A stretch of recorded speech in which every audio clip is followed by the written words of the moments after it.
Number one. Your favorite, China. You called him excellently, Luigi. How would you say his name? Xi Jinping. Excellent. Xi Jinping has been confirmed as leader of China for a president-breaking third term after a week-long political meeting eliminated key rivals and strengthened his political power. He literally appointed only yes men to the utmost positions of power. Yes. He erased any semblance of competition within the party. He's now God Emperor. God Emperor, Supreme Leader, Commander Xi. He had 7 key Xi loyalists were revealed as members of China's most powerful political body, the Politburo Standing Committee, as they walked on stage in order of rank. The Standing Committee was formally selected by the powerful Politburo, also revealed on Sunday. For the first time in 25 years, the new Politburo contains no women members, where previously there was one. They had one, Vice Premier Sun Chunlan, and has reduced in number to 24 from 25 because they got rid of the woman. They couldn't find a single woman that would fucking support Xi. The language is heightened compared to previous congresses, which were more focused on peace and development and reflect how much more isolated China has become from the West, with numerous disputes and tensions. But he emphasizes a need to keep relationships open. China's development can't leave the world, and the world's development also needs China, he said. And in 2018, Xi, of course, spearheaded the abolition of presidential term limits on leaders, paving the way for him to become leader for life. Imposed after Mao, we should add. Yeah, because Mao went a bit too radical, let's say. Yeah, precisely. Comments. Yeah, for sure. Look, really, he cemented his grip on power. To become slightly less than, what was it, people's leader. They haven't given him that one, but they've given him everything else. He's cemented his grip on power. There's nobody to, like, everybody's a loyalist right now. Care to guess how the markets reacted?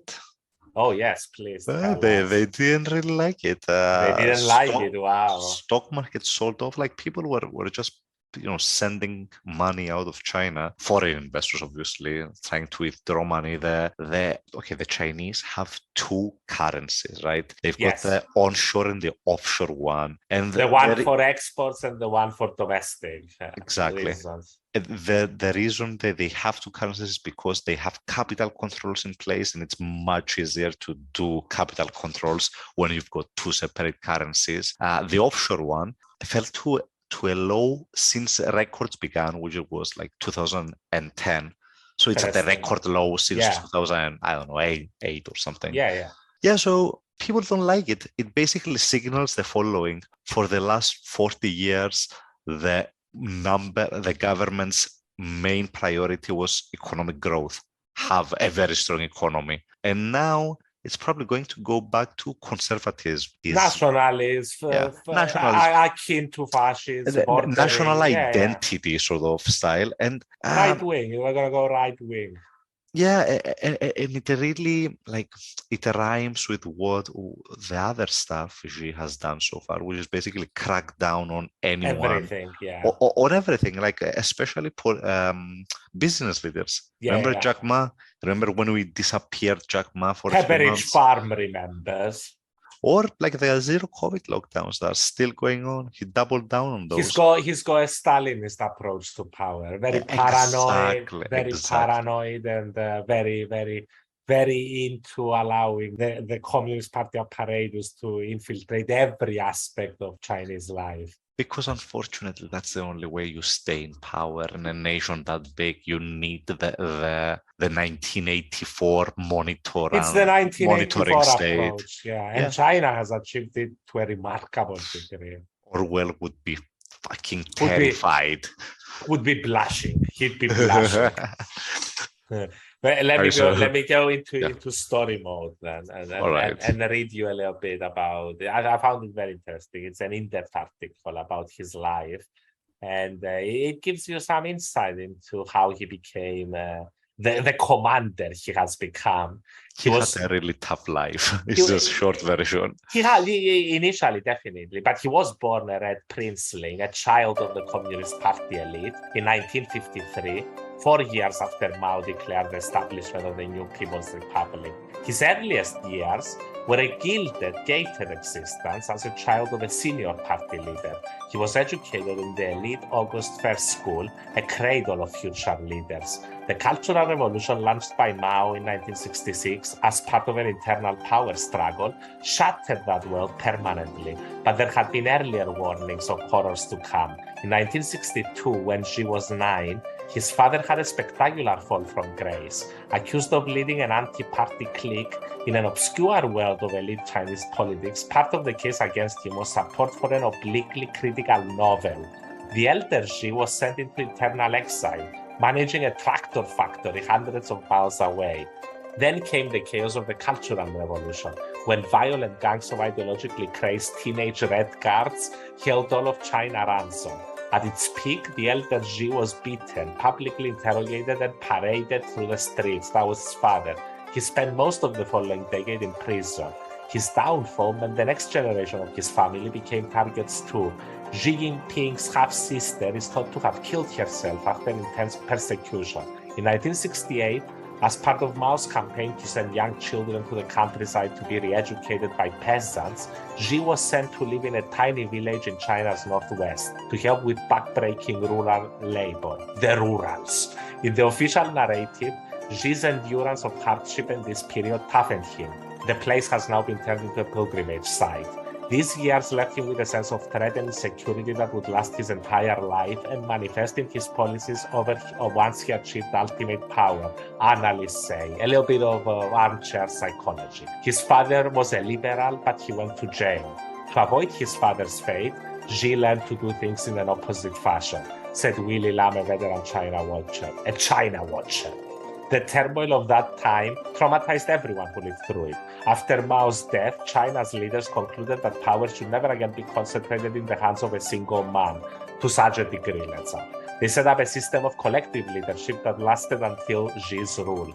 Xi Jinping appears to have drawn almost the opposite conclusion and reverted to Mao's ruling style. Both in his image and rhetoric, he emulates the great leader. He has accumulated power, shored up the authority of the Communist Party, and cultivated a personality cult. A lot of them have done this. I told you he even brought back Mao's little red book. Wow.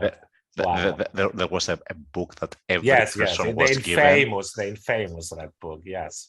Yeah, he brought it back and it's called... back, folks. It's called Xi Jinping Thought. Yes. I have heard of this. As if personal strength of the system that once tormented him when China thought, Under his decade-long rule, authorities have vastly expanded censorship and party controls on the economy, creating a sprawling network of internment camps in western Xinjiang, and have been accused of genocide for abuses, including mass detentions and forced sterilization. Allegedly. He never tendered the organization that had presided over his early misery and loss, applying for party membership 7 times. He was only granted it after his father's political status had been downgraded from his Cultural Revolution extremes. Instead, after university, he set out an initially uneventful career as a young cadre, his path smoothed by his parents, who reportedly put in calls to his first boss in central China and then pulled strings to have him moved to Guastal, Fujian province.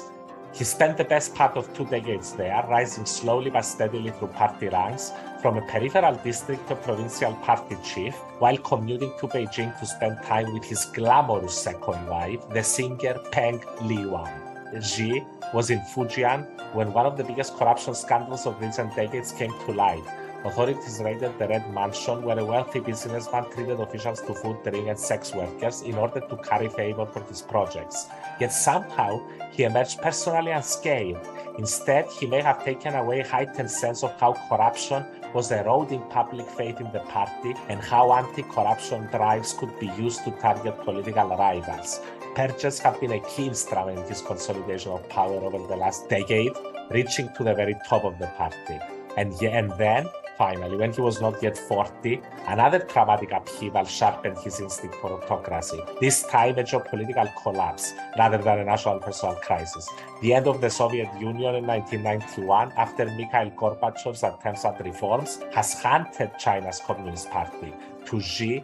The implosion of the party and system that inspired China's own communists was a warning that political liberalization and a lapse in ideological control would lead to disaster. Bingo. And that must have really shaped his thought. It's like, look at them. They tried to do the Western thing. And they failed completely. It collapsed. Collapsed. He's educated. He's got a PhD in Marxist theory. But he got his education from Tsinghua University at the time when he was governor of Fujian province, which is unlikely to have had much time to study, according to a former professor at the party school who now lives in exile. And unlike his predecessors, why is Xi so resistant to others' advice, she wrote in a recent article for Foreign Affairs. Part of the reason I suspect is that he suffers from an inferiority complex, knowing that he is poorly educated in comparison with other top Chinese Communist Party leaders. His fear of the disintegration of the party and collapse of its rule translates into a quest for total control over everything. From the personal lives of individuals to China's giant multinational firms, say analysts. He has appended foreign policy too, after decades of following Deng's exhortation to keep a low profile or hide your light and bite your time. China has seen rapid military expansion in the South China Sea, effectively taking control of Hong Kong and ramped up threats against Taiwan. A cohort of aggressive wolf warrior foreign envoys, meanwhile, have cast aside diplomatic conventions. Yes, Luigi, sorry. That took a while. This is a phrase that Xi came up with himself. The wolf warrior. Wolf warrior diplomacy. Wow. Which is like, it sounds so silly. It's like you're either going to be diplomatic or you're going to be really aggressive. Maybe you could call it super aggressive diplomacy. More honest. Gunboat diplomacy. Exactly. Yeah.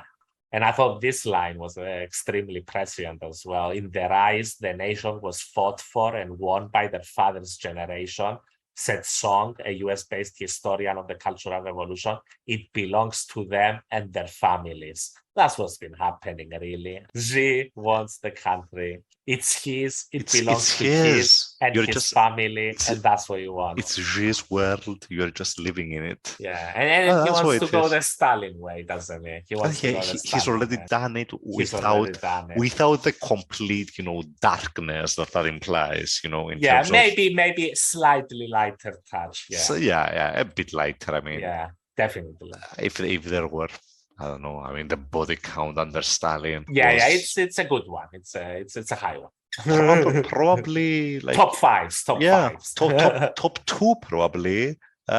With Hitler or Mao competing, the only competition. The number one, yeah. In any case, interesting biographies. It's complicated, and I mean, China is really trying to find its identity, I think, as a nation. It's authoritarian now, and it looks to be getting more authoritarian. That's a problem. As long as it was moving in the right direction for many decades, honestly. It's an even bigger problem when it involves countries like the United States or China, which are very powerful countries. I mean, we are essentially heading into a Cold War 2.0 with several hot spots around the world. Taiwan being the principal one, isn't it? Taiwan being the elephant in the room. The crown in the basket. Because Taiwan is China's backyard, but I don't know. And beyond that, the historical reasons. Of course, we've covered it extensively. And there's also an economic angle probably there. Definitely. With the world's semiconductor a lot of important shit gets made in Taiwan. Yeah, great idea that was to outsource everything near to the South China Sea. Unbelievable, in an island that China claims as its own. Militarily. Yeah. Incredible idea whoever had this one. Half the world has semiconductors made in the most vulnerable place possible. One of the most vulnerable places possible. On the bright side, like the Intel and a lot of other companies, their whole shtick these days is we're going to reshore supply. But when they took the CHIPS Act money, like several Yeah. billion, like 50 billion. I Jack think it was. gave them a lot Yeah, of billions for Jack this. gave a lot of coin. A lot of coin for this, folks. A lot of coin has been given. Should we finish up with a bonus? With a bonus Ah, bonus bonus. round? Got bonus, people, just for you, our lovely listeners. We go because we said we need to mention Teddy Cruz.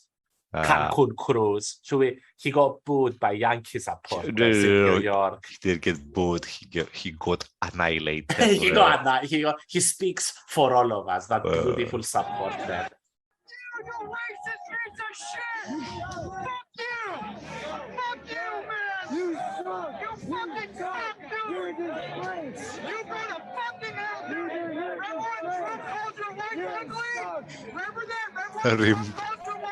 Remember when Trump called your wife ugly? And he can hear, folks. I mean, they're very close. He can hear. He's smiling. He's basically smiling at them. Oh, like, yeah. Thank you. I remember Thank that. you, good sir. I remember that, good sir. You go to fucking hell, dude! Remember when Trump called your wife ugly? Remember that? Remember when Trump called your wife ugly and then you nominated him? You're a disgrace to this country. You fucking piece of shit! Very hospitable place, New York. I love it. Dude, catharsis, I'm going to say. Beautiful. A beautiful way. We should always end that the show with this. It's a beautiful thing. Beautiful New York. They speak for all of us. So we end it now. Let's end it on a high note, sir. Yes, it was a great session. Excellent. Thank you, everybody, for staying with us. Thank you. Yeah, we'll be here next week. Sayonara. Sayonara.